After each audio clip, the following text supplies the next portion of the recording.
Como eu já falei pra vocês em outros vídeos, esse início de ano e esse final de ano também, que foi o ano de 2023, eu ando bastante nostálgico. Então eu decidi parar pra ver alguns filmes que eu via na minha infância, pra ter uma pequena nostalgia de como eles eram.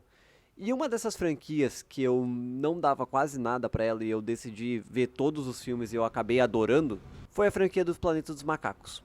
Eu vi a origem, depois o confronto e a guerra.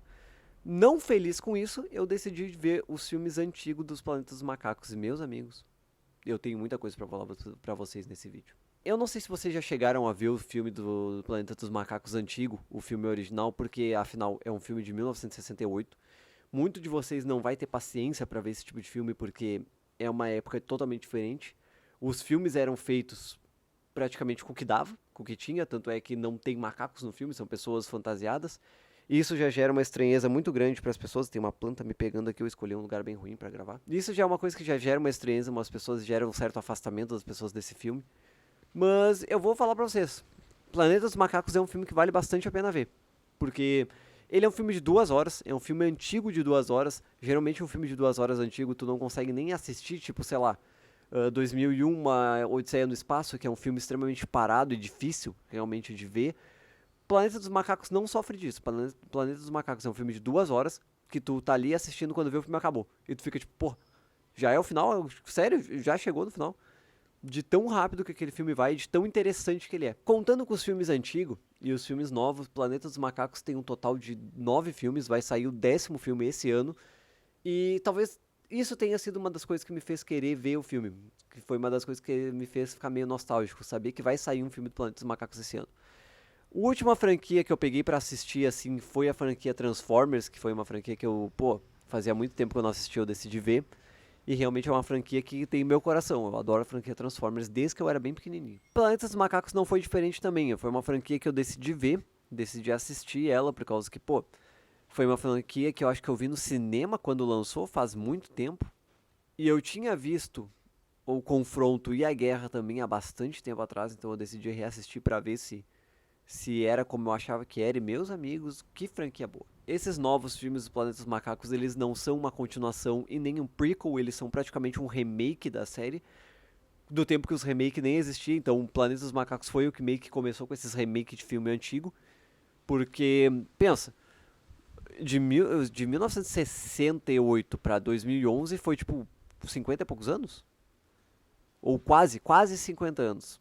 E agora a gente já tá indo para quase 60 anos da franquia Planeta dos Macacos. Nesse vídeo eu não vou fazer uma análise muito profunda, eu não vou fazer nada muito extenso. Eu quero mais ou menos instigar vocês a ver a franquia. Eu não quero pegar e ver o filme pra vocês e vir aqui contar pra vocês, ó, acontece tintim por tintim no filme. Não, eu quero pegar e falar aqui as coisas que eu achei sobre o filme e vocês pararem, olharem e pensarem, pô, vou dar uma chance, então eu vou lá assistir. Bom, vamos começar pela franquia antiga, que são os 5 filmes iniciais do Planeta dos Macacos, que é o Planeta dos Macacos, o De Volta ao Planeta dos Macacos, A Fuga do Planeta dos Macacos, A Revolta do Planeta dos Macacos e A Guerra pelo Planeta dos Macacos. Eu acho que era assim, são os 5 filmes. E assim, o primeiro filme, a gente já acompanha um grupo de astronauta que caiu num planeta e eles acabaram descobrindo que naquele planeta os seres humanos, a raça humana era tratada como a gente trata os animais e os animais nos tratavam como a gente trata eles. Que a gente descobriu que, na verdade, os símios, os primatas, eles são os dominantes, mais especificamente os chimpanzés. Na verdade, não. Tem os chimpanzés que são dominantes, mas também tem gorila. É difícil de distinguir porque são atores fantasiados, mas tem gorila e tem orangotango. Os orangotangos, eles são os mais fáceis de distinguir, porque é bem diferente um orangotango de um primata. Quer dizer, primata não, porque um orangotango é um primata, mas é bem diferente um orangotango de um chimpanzé.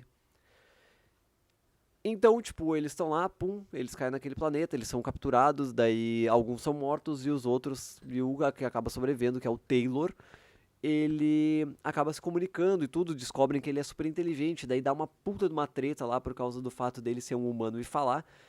Os Sims não querem admitir isso, tipo, eles falam, cara, isso não é possível, isso é uma blasfêmia, porque eles são muito religiosos, os macacos eles acabaram criando uma sociedade basicamente moldada na religião, assim como a gente era antigamente, e a gente ainda é, porque tem muitos lugares que a gente é moldado praticamente na religião. E bem, daí, tipo, uma das doutoras, uma das cientistas que está encarregada de lidar com os humanos, ela acaba gostando bastante desse humano. Ela acha ele muito peculiar pelo simples fato dele conseguir se comunicar, que é uma coisa que nenhum outro humano tinha conseguido demonstrar isso ainda. Então ela decide que ela vai focar os estudos nele. Só que o alto escalão dos macacos, ele meio que desconfia disso e eles acham isso uma puta blasfêmia e eles querem acabar com esse humano.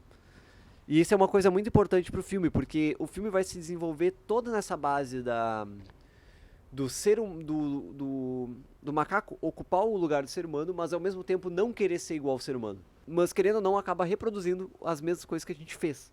É bem complexo, eu não vou conseguir me aprofundar muito nisso, porque eu teria que estudar a fundo como funciona o Planeta dos Macacos para falar sobre isso. Mas, de qualquer forma, o filme vai correndo, eles vão passando por todas as tretas possíveis com aquele humano, pra chegar no final. Aí, eu vou falar o final do filme. Vai ter spoiler, lembre disso. Pra chegar no final e ele descobrir que, na verdade, ele tá na Terra. Na verdade, ele viajou no tempo, ele não foi pra outro planeta, ele viajou no tempo. Como é que ele descobre isso? Vendo aquela famosa cena da estátua da Liberdade enterrada na areia.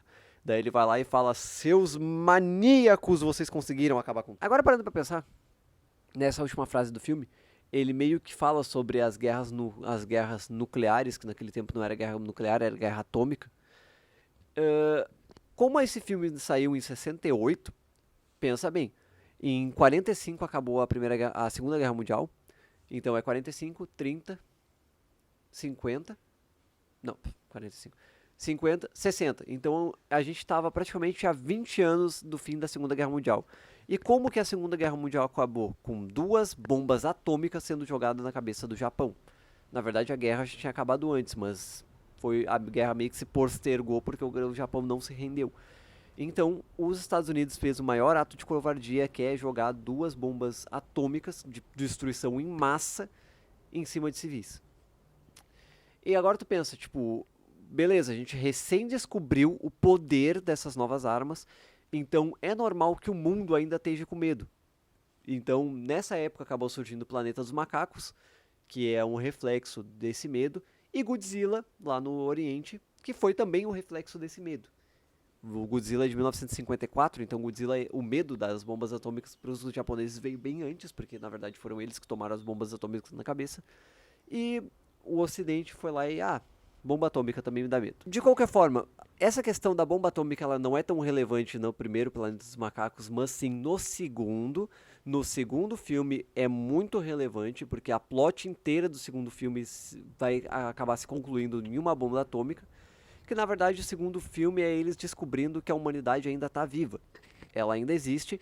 Claro, são seres muito mutados, eles falam por telepatia, eles têm uma série de características, tipo, não tem pele, a pele deles é muito ralinha, muito fina, eles têm que usar máscara para se esconder, eles se escondem só no subsolo. E no último filme dessa franquia antiga explica o porquê, mas a gente vai chegar lá. E eles cultuam uma bomba atômica. Essa sociedade humana cultua uma bomba atômica e eles falam que eles são muito evoluídos para matar, eles deixam que os inimigos se matem por eles. É mais ou menos isso.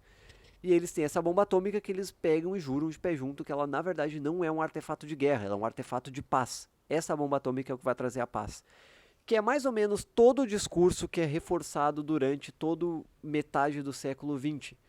No século XX, a gente reforçou o discurso que as bombas atômicas na verdade não são para fazer guerra, elas são para fazerem a paz. Com todos os países do planeta Terra que têm bombas atômicas dizendo que eles só têm para poder fazer com que as guerras não aconteçam. É meio irônico, né? É por isso que eu paro pra pensar, cara, Planeta dos Macacos é uma plot muito atual, se tu for parar pra pensar. Porque tem coisas que acontecem no mundo agora que nos remetem a essa ideologia que já estava acontecendo lá no século XX. E a gente tá no século XXI. Bom, a gente tá bem no início do século XXI, mas isso também não quer dizer, né? E a parte mais interessante desse filme é o final dele, porque depois que eles chegam lá, tem toda uma treta dos primatas contra os humanos, que eles pegam e começam a lutar muito. E no final, os humanos acabam decidindo lançar aquela bomba atômica na atmosfera. Só que, porém, todavia, entretanto, essa bomba atômica ela é extremamente poderosa. Eu não sei se vocês chegaram a ver Oppenheimer, e eu espero que vocês tenham visto, porque vocês precisam ter visto Oppenheimer para isso aqui que eu vou explicar fazer sentido. Em Oppenheimer, eles pegam e fazem o cálculo do quão destrutivo seria se a gente pegasse e fizesse uma fissão de átomos para fazer eles explodirem. E o cálculo deles deu uma chance remota, uma pequena chance, mas existente, dessa fricção de átomos acabar não conseguindo ser controlada, gerando uma reação em cadeia de todos os átomos possíveis no ambiente, queimando a atmosfera. Esse seria o resultado de explodir uma bomba atômica. Ela queimaria a atmosfera, tornando a Terra inabitável. E nisso, essa teoria do Oppenheimer, que ele até mostra pro Einstein aí, que desenrola toda a plot de Oppenheimer, ela meio que está presente em Planeta dos Macacos, porque essa última bomba, que é a Alpha Ômega, ela é tão poderosa que o simples fato deles lançarem essa bomba vai fazer queimar toda a atmosfera terrestre. E é isso que acontece no final do filme. Eles lançam a bomba, queima a atmosfera terrestre e eles acabam com o planeta. Cara, é bizarro, porque o Oppenheimer fez esse cálculo. Na verdade, não foi o Oppenheimer, na verdade. Foi lá a equipe do Oppenheimer que fez o cálculo. A gente dá muito destaque em si pra alguém, sendo que não foi essa pessoa que fez sozinha. Mas a equipe do Oppenheimer fez o cálculo e descobriu que, sim, a atmosfera poderia queimar. Eles mostraram pro Einstein e o Einstein olhou para aquilo e falou: puta merda, realmente, pode queimar a atmosfera. E Planeta dos Macacos meio que leva isso pro absurdo, tá ligado? Tipo, ele leva como se a humanidade tivesse realmente focado nas bombas atômicas e realmente tivesse desenvolvido uma que pode queimar a atmosfera. Lembrem disso, isso é uma coisa muito importante mesmo. Já o terceiro filme, que é A Fuga do Planeta dos Macacos, é só a doutora Zira, que foi a doutora que meio que ficou interessada no Olhos Azuis, e o marido dela, que é o Cornelius, eles pegando e fugindo, viajando no tempo para voltar para o passado, para fugir da calamidade que ia acabar no futuro. Então, quando eles fogem daquilo lá e saem com a nave deles, eles acabam vendo a atmosfera pegando fogo. Então, esse terceiro filme ele é o mais chatinho, na verdade. Tipo, ele só mostra toda essa questão da doutora Zira e do Cornelius, Dr. Cornelius no passado, lá encontrando a nossa civilização em 1960 e poucos, ou 73, 1970 e poucos, não é 73, sei lá, não lembro direito, mas por essa época aí, eles pegando e dando aquele choque, tipo, meu Deus, macacos que falam, macacos que são humanoides, e eles pegam e tem toda aquela treta, tipo, porra, os macacos vão acabar com o mundo, então a gente tem que agir. Tipo, o ser humano é um problema, mas os macacos vão acabar com o mundo, então a gente tem que agir contra os macacos pra gente não perder a nossa soberania como espécie. É basicamente isso as tretas do terceiro filme, e do quarto filme, e do quinto filme. Mas daí no final eles acabam descobrindo que a doutora Zira estava grávida e a humanidade não quer esse bebê, porque eles falam, porra, se esse bebê nascer quer dizer que vai ser o fim da humanidade, os macacos vão dominar tudo. Então eles procuram matar o bebê e matar os dois pais. E é mais ou menos assim que acaba o filme. Eles matam a doutora Zira, matam o Dr. Cornelius, mas a doutora Zira foi mais esperta. Ela pegou e trocou o filho dela, o César, que na verdade era Milo, ele nasceu como Milo e se transformou em César no filme seguinte, por um macaco de circo. Então eles acabam matando um filhotinho de circo e o macaco vai pra frente. Já no quarto filme, a plot já é diferente, a plot já é em volta do César, já adulto, tudo, e ele sendo cuidado pelo humano de circo. Daí dá toda uma merda, porque o César decidiu falar no meio da multidão, e os humanos ficaram com medo, porque afinal, um macaco que fala é o fim da humanidade. Então eles pegam, vão lá e meio que ele tem que se separar do César. O César é levado junto com outros macacos, daí ele vai virar um macaco de servidão.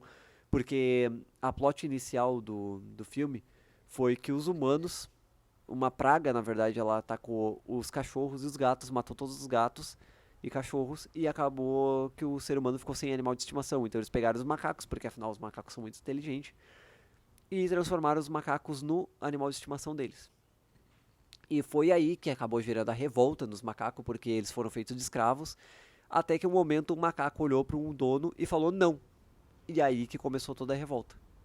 Isso é uma boa referência que os filmes atuais vão fazer.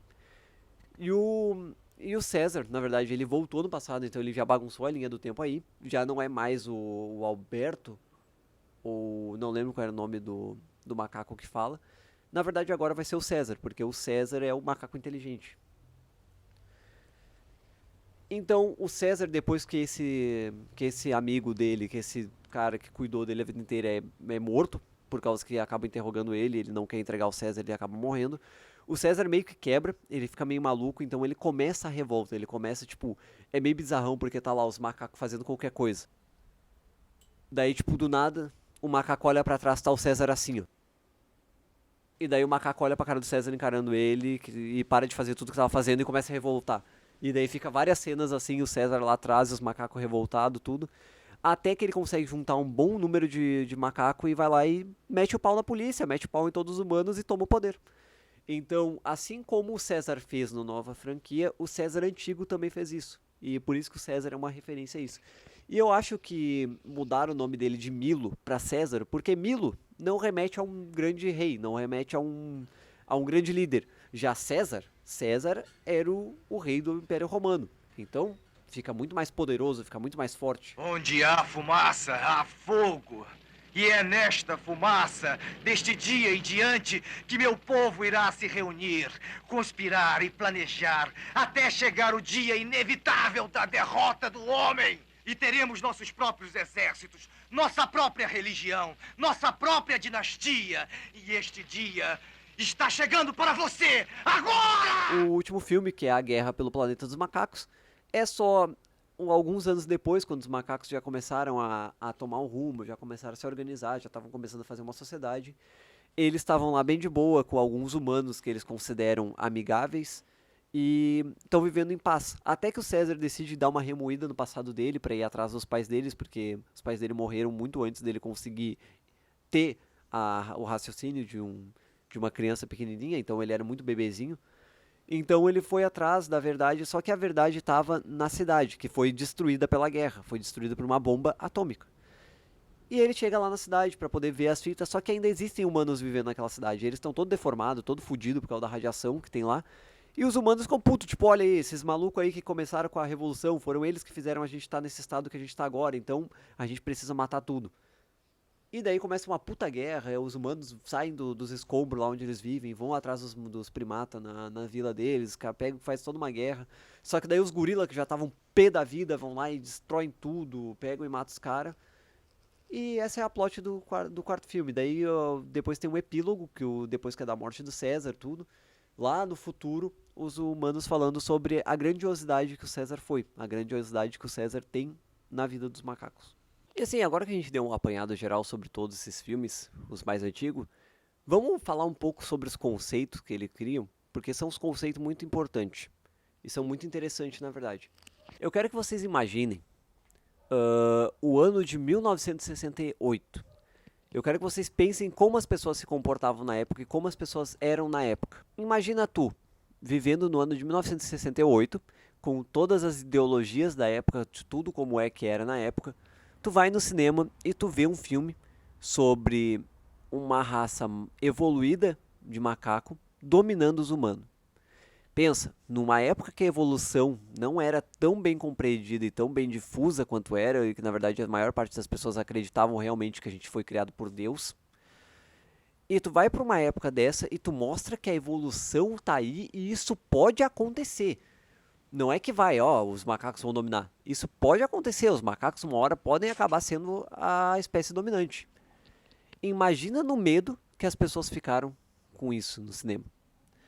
Ainda mais tu pegar e mostrar para as pessoas logo depois de saírem da Segunda Guerra Mundial, logo depois de presenciarem o poder destrutivo de 2 bombas atômicas, mostrar um futuro que ele pode acabar por conta de bomba atômica. Então, é uma obra que tem um impacto cultural e social enorme, é um impacto gigantesco. Planeta dos Macacos fez um negócio muito foda, cara, se tu for para pensar. E esse filme também nos faz pensar sobre essa questão da surpresa. Hoje em dia a gente não tem mais surpresa. Hoje em dia, no momento que a gente vai no cinema para ver um filme, a gente já sabe tudo sobre o filme. Porque a gente já viu review, a gente já viu isso, aquilo, tudo. A gente acaba não tendo mais aquela sensação de tu chegar no cinema e descobrir as coisas, entende? Quem foi no cinema para ver Planeta dos Macacos, além de ser bombardeado por uma questão de moralidade, dessa questão humana, ela também foi bombardeado pela surpresa de no final do filme tu descobrir que em todo aquele tempo aquilo lá era a Terra. E que todo o futuro foi arruinado por conta de bomba atômica. Então, tipo, é um filme que ele foi muito inovador e ele é muito importante. Tipo, a importância que o Planeta dos Macacos tem é absurda. E daí tu tem em contrapartida um filme de ficção científica que mostra que os humanos não são os reis soberanos. Os humanos podem ser ultrapassados por outras espécies. Cara, isso é incrível.